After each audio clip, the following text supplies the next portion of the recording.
This section introduces the fundamental hardware and components of the QX Mini system. It is designed to familiarize technical personnel with the basic operations and features of the QX Mini Master, booster panels, and associated modules. Topics include system installation, component connections, and basic configurations. By the end of this training, participants will have a solid understanding of the system's structure and capabilities, enabling them to handle straightforward installations and hardware configurations with confidence. There are only a few parts that make up the entire QX Mini system. The QX Mini Master, required for a base system, QX Mini BP, booster panels with the same function as the Master, but without the main display door, QX Mini RM, remote mic, QX Mini LOCR, local operating console, duplicates the main display of the main panel. Optional amplifier, QAD30. Optional zone splitter, QAS2X8, and programmable button display adders, the QAZT5302DS and QAZT5348DS. The main panel consists of an outer door equipped with a microphone and control switches, while the interior houses the power supply, mainboard, and a QAD30 amplifier. The interior assembly is the same for the QX Mini BP booster panels. There is space available for batteries up to 18 amp hour. Let's take a closer look. The main board serves as the central hub for all connections, including power, communication, and notification appliance circuits. Each terminal is clearly labeled on the circuit board for easy identification and wiring during installation. Understanding the layout and function of these terminals is essential for proper system setup and operation. In the following slides, we'll take a close look at the specific connections and their configurations. The main board circuits, switches, and connections. Let's zoom in and take a closer look at these. Looking at the top of the main board, we see the field wiring connections that are provided with removable circuit block connectors. For quick reference, the circuits can be identified by the permanent labeling on the main board. LED status indicators associated with each circuit provide visual feedback on circuit operation or fault conditions. The remote microphone connections on the main board require careful attention to ensure proper functionality. These connections include two shielded twisted pairs, one for microphone audio and one for RS-485 communication. Additionally, a third pair supplies 24 VDC power. The connections originate from the main board and are daisy-chained to each remote microphone, with a maximum of 6 supported.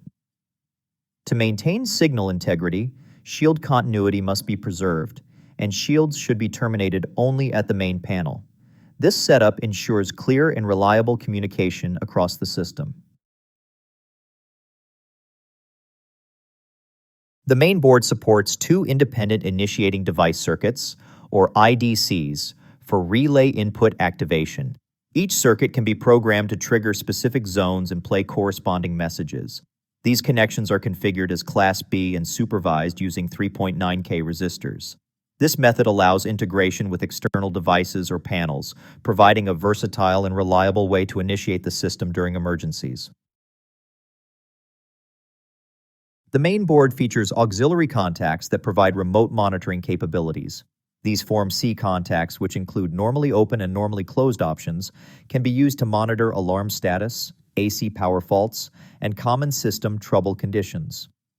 LED indicators located below the contacts visually display the current state of each relay.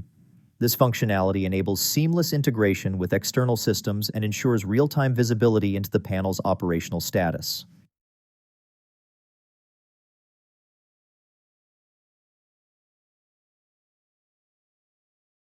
The main board uses an RS-485 communication bus to interconnect with up to 5 booster panels. This communication can be configured as Class A or Class B. The RS-485 bus ensures reliable data transmission between the master panel and booster panels, enabling coordinated operation across the system. This is the only wiring needed between panels for distributed audio functionality.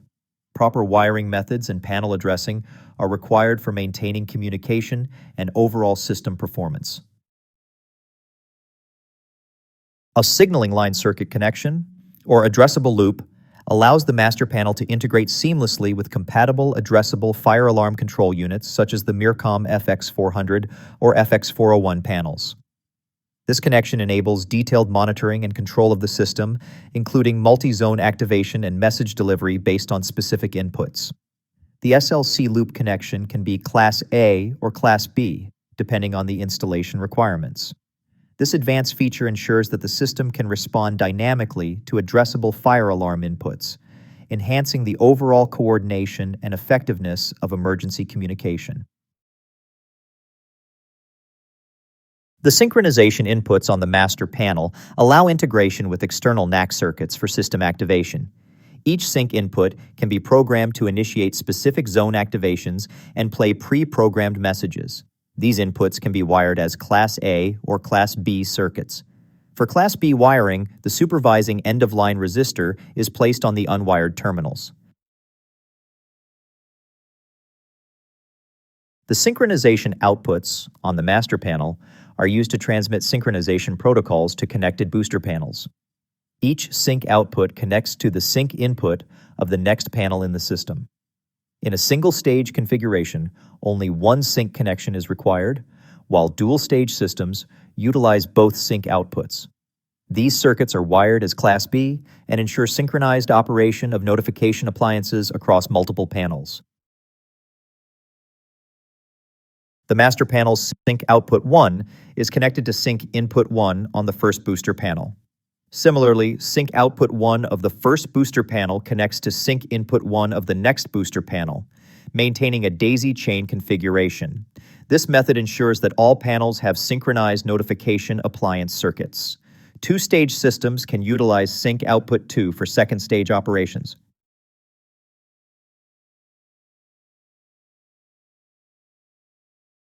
The main board includes two onboard notification appliance circuit outputs. Each circuit is rated for 2.5 amps at 24 volts DC and supports both Class A and Class B wiring configurations. The NAC outputs are compatible with common synchronization protocols, including MGC, System Sensor, Gentex, and Wheelock, ensuring seamless integration with various notification appliances. These outputs provide reliable activation of synchronized strobe circuits, making them a valuable component of the emergency communication system.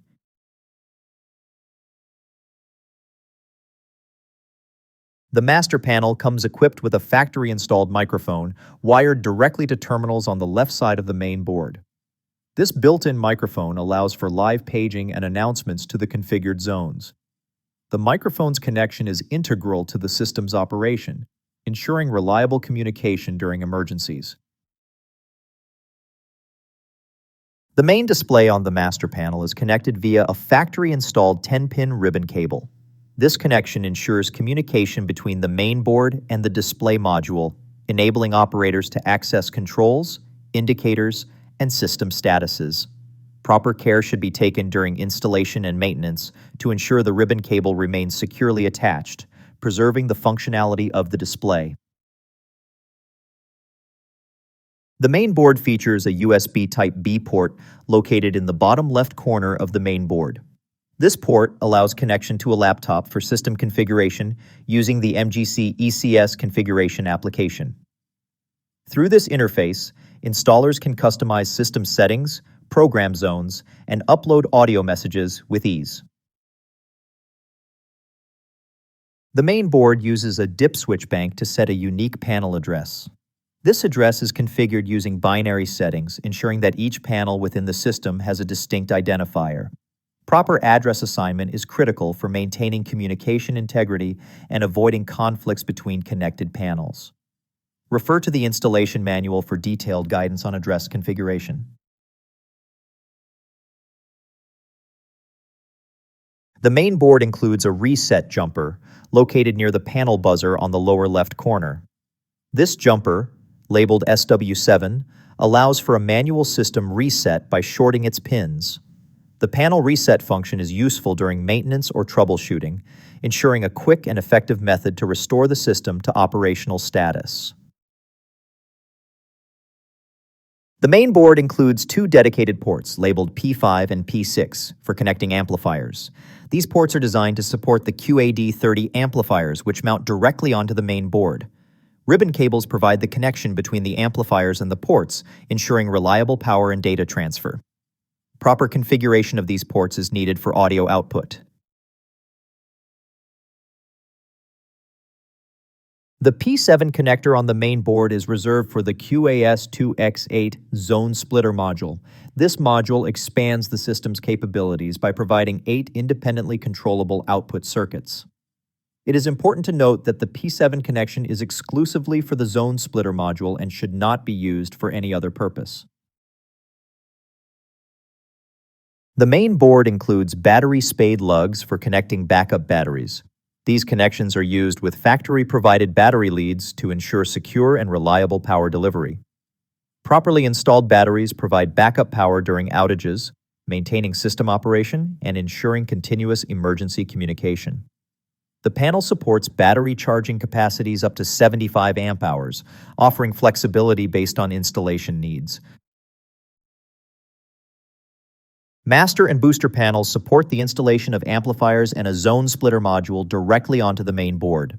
The QAD30 amplifiers connect to the P5 and P6 ports, while the QAS2X8 zone splitter connects to the P7 port.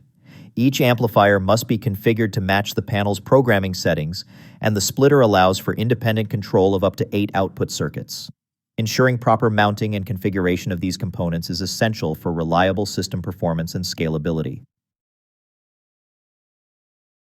Amplifiers are identified in the system by an address set using the dip switch located in the bottom right-hand corner. The QAD30 amplifier provides 2 independently configurable circuits for audio output and can be wired as Class A or Class B. Each circuit, or zone, can output up to 30 watts of power, but the total power shared between both circuits cannot exceed 30 watts. For example, if Circuit 1 is loaded with 23 watts of speaker devices, Circuit 2 can only support up to 7 watts. This design allows for flexible distribution of audio power across zones, ensuring efficient use of the amplifier's capacity. The system supports the use of a backup amplifier to ensure uninterrupted audio output in case of a primary amplifier failure. When configured in the software, the backup amplifier's output 1 is wired to the primary amplifier. This redundancy guarantees that critical audio notifications, such as emergency messages, are maintained even if an amplifier experiences a fault. Proper configuration and wiring of the backup amplifier is needed to provide for this application. The QAS2X8 zone splitter adds 8 fully supervised output circuits to the system, providing greater flexibility in zone control. Each circuit can be independently turned on or off and configured to receive audio from one of 2 amplifier inputs. This feature allows for targeted messaging and optimized zone management, ensuring precise audio delivery for diverse emergency communication needs. This slide demonstrates the versatility of the QAS2X8 zone splitter. In this example, 2 separate audio sources are connected to the splitter, allowing zones to be programmed to play different messages simultaneously. Each output can switch between input 1 and input 2, offering dynamic and customizable audio distribution. This application is ideal for complex installations that require multiple messages to be broadcast to distinct areas. The QAS2X8 zone splitter is highly versatile, offering several application options to meet diverse installation needs. Using a single audio message setup, up to 9 controllable output circuits can be utilized, combining 1 direct amplifier output with the 8 outputs of the splitter. In this scenario, amplifier output 1 is used as a direct speaker circuit. Amplifier output 2 is connected to input 1 on the zone splitter and is available to be switched onto any combination of the 8 outputs on the zone splitter. Note, the total load on the 8 outputs is limited by the connected input and should not exceed that capacity. For more advanced configurations, 2 amplifiers can feed the splitter's inputs, providing 10 output circuits. This setup uses an output from each amplifier as a speaker circuit and the other output from each amplifier to connect to the inputs of the splitter. It is important that the connected circuits on the splitter do not exceed the capacity of the input source.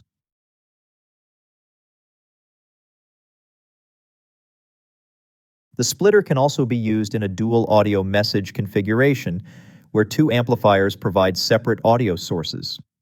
Each output from the splitter can be programmed to select either input 1 or input 2, enabling different messages to be played in separate zones simultaneously. This application provides 8 controllable output circuits, offering flexibility for dynamic and diverse messaging needs.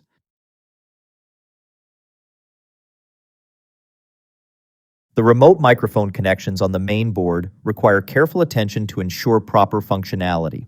These connections include 2 shielded twisted pairs, one for microphone audio and one for RS-485 communication. Additionally, a third pair supplies 24 VDC power. The connections originate from the main board and are daisy-chained to each remote microphone, with a maximum of 6 supported. To maintain signal integrity, shield continuity must be preserved, and shields should be terminated only at the main panel. This setup ensures clear and reliable communication across the system. The remote mic has indicators that show power and trouble status. In addition, the mic status LED provides the user with status of the paging bus. If the LED is green, all call paging is available.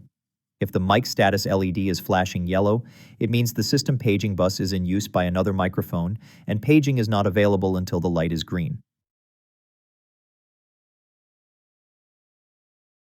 The local operating console, or LOCR, is a remote station that combines a microphone with a main display for system control. It duplicates the functionality of the master panel, providing operators with full control from a remote location. This flexibility ensures that critical system functions can be accessible in multiple locations. Additional space is provided for a 24-button display adder or a remote annunciator display. The connections to the LOCR are the same as the remote mic, 2 shielded twisted pair cables and 24-volt DC power. The local operating console can be equipped with an optional RAX LCD light annunciator. This remote annunciator display provides real-time status, monitoring, and control of compatible MIRCOM fire alarm panels. By integrating the RAX LCD light into the LOCR, operators gain control over the fire alarm system and ECS system from a single location, ensuring timely and informed responses to emergencies. This feature makes the LOCR an essential component for installations requiring extended functionality and system monitoring at remote locations. Additional resources and information about this and other MIRCOM Fire products can be found by visiting us at mircom.com. More information can also be found by visiting the MIRCOM Learn YouTube channel.